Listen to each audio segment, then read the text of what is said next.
Welcome to English IXL's iLesson on 21 Creative Writing Techniques. In order for you to skillfully craft the story, you will need to learn various writing techniques. Co-founder Ms. Hazel Tan and author of the book, The Pains and Pleasures of Pupperoni the Pee-wee Pup, would share some examples from this book. Here are 21 excellent techniques. Number 1. Appeal to the sense of sight. This is probably the most commonly used technique. However, in order to write effectively, what you see should be full of color and rich detail. For example, instead of ordinary tomatoes, the author describes them as sun-drenched, ruby red globes of cherry tomatoes. Number 2.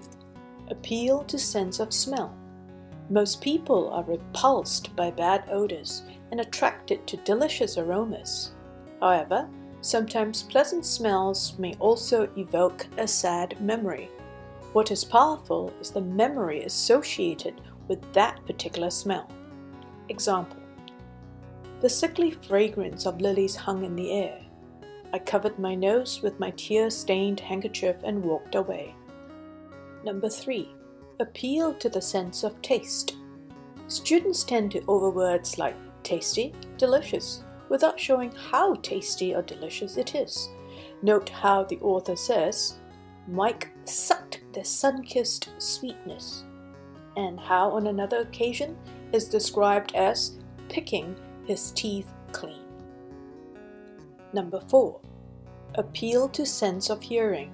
To help your readers to be in the moment as the action unfolds, you need to let them hear what happens. For example, instead of saying, a heavy person like Mike walks, the author says he thumps about. Number 5. Appeal to the sense of touch.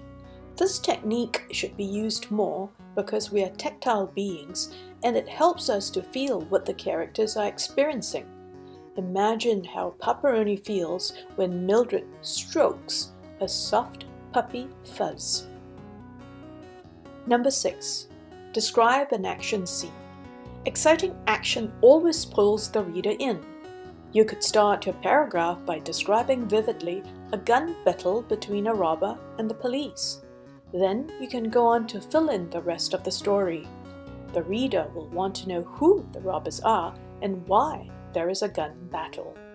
Example: Joe raised his shotgun and aimed it at Jim, his best friend. The stunned bachelor gasped in horror. Before Jim could utter a sound, the room rang with the piercing sound of a gunshot. Jim collapsed onto the cream Chinese carpet and stained it red. Number 7. Evoke the reader's feelings.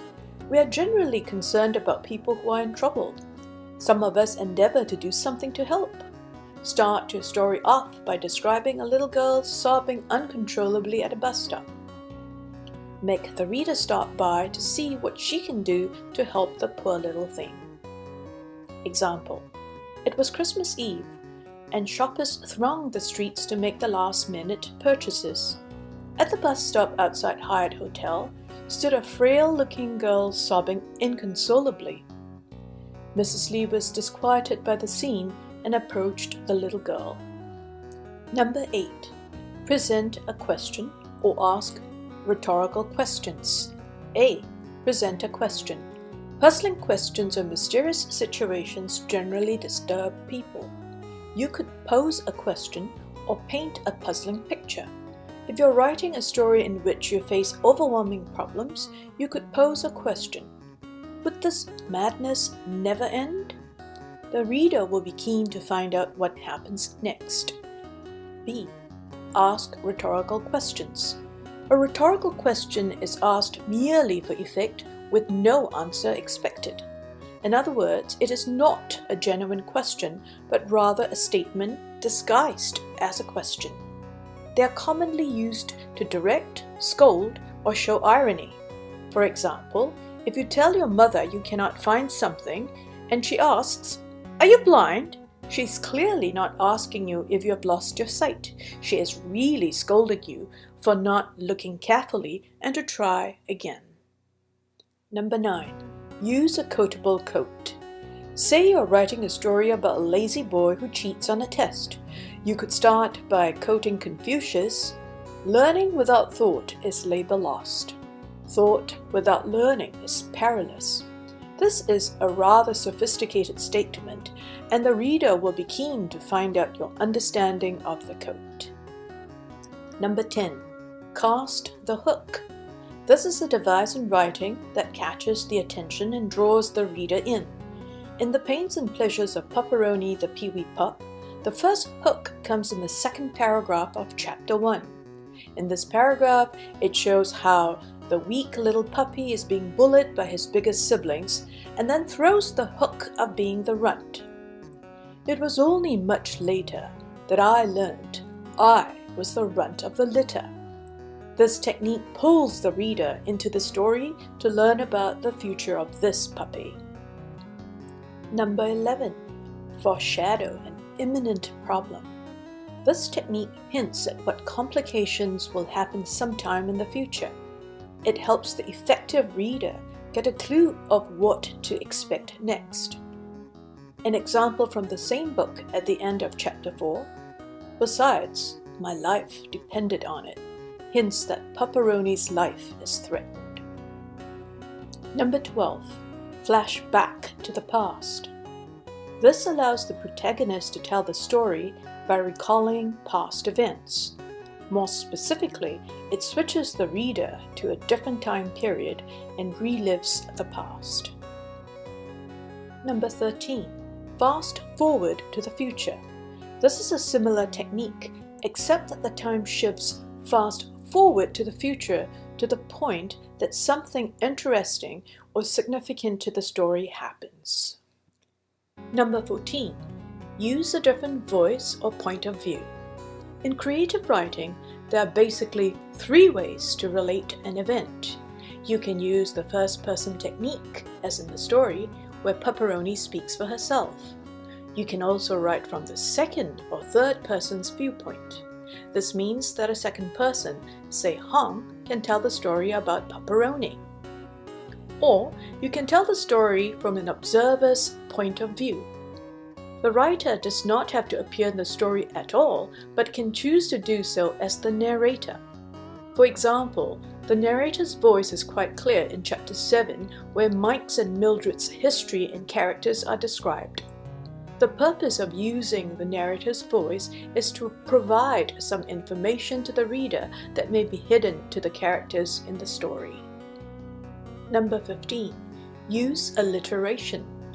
The repetition of the first consonant sounds in 2 or more neighboring words or syllables, example, slight swishing of sweeping, is called alliteration. This is an excellent technique to make your writing more poetic and appealing to the eyes and ears. Note this technique is peppered throughout The Pains and Pleasures of Pupperoni the Pee-wee Pup. Number 16. Use direct speech. In direct speech, you record exactly what a character says in the story and put the speech in inverted commas. This is a powerful technique because it places the reader in the immediate action to hear what is said. This creates a sense of immediacy and excitement. Direct speech may also be effectively used to convey personal quirks in speech, educational background, as well as attitude. Instead of telling the reader a character is fussy and does not have much English education, we could use direct speech. For example, "Ayo, why you no come early, so late?" Be careful you do not use large chunks of direct speech extensively in your story because the examiner will deduct marks for not writing in formal English. Also, remember that you should not use Singlish too much in direct speech except to bring out a character. Number 17. Show, don't tell. Instead of telling the reader that your character is hungry, you should show the reader how, his tummy rumbled, and his saliva pooled around the corners of his mouth, and he licked his lips longingly. Telling the readers becomes boring because readers like to figure out meanings and the action. Which is better? A. I missed the bus. Or B. I raced down the road, wildly waving my hands and yelling, "Stop! Stop!" But the bus traveled on down the road without stopping. Number 18. Animate non-living things or objects. This is a crucial and powerful technique to create suspense and heightened excitement. Make the non-living things around you come alive by giving them sound, motion, and emotion. Example: the old door groaned mournfully, as if tired of bearing its own weight, and I could see the face of the ancient grandfather's clock grinning wickedly at me. Number 19. Enliven nature and environment and give them emotions. As well as making non-living things come alive, you should describe the sounds and motions of nature, wind, moon, stars, trees, animals, etc., to set the mood of your story. Nature is also given emotions and is pleased enough to smile and upset enough to howl. Often, a writer transfers the emotions of a character to nature and the environment. Example: the wind, which was becoming stronger, began to howl. Or, the sparkling stars smiled at me. Number 20. Slow the motion and zoom in. These are combined techniques to slow down the actions and then describe how the action is being carried out. This technique is also very effective for creating suspense and tension. Instead of simply writing, he cried loudly, "Show us how he does this." Example: he rubbed his eyes as tears came streaming down his cheeks. Opening his mouth wide, he let out a loud cry. At the same time, combine this with the zoom lens technique of focusing on the thing or person that performs the action. Example: he rubbed his red, bloodshot eyes with his dirty fists. Angry hot tears came streaming down his chocolate-smudged cheeks. Opening his big mouth wide, he let out a loud cry. Number 21. Use of figurative language. You should be very familiar with this if you have faithfully completed Volume 1 and 2 in the series.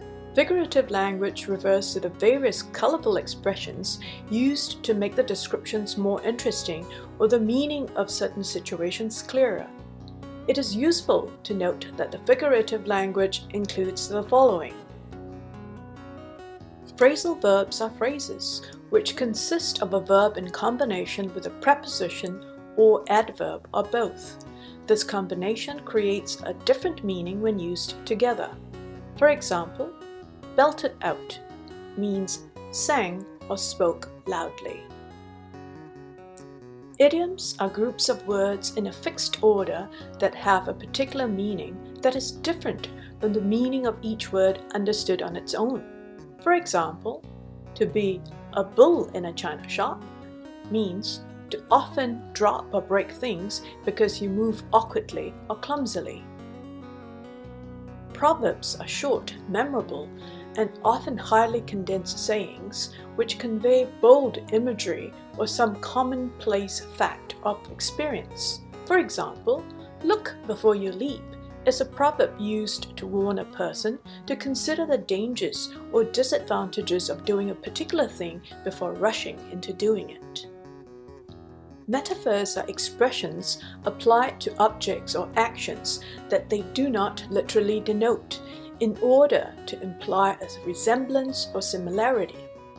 For example, we can say that Neil fought like a lion in the boxing match.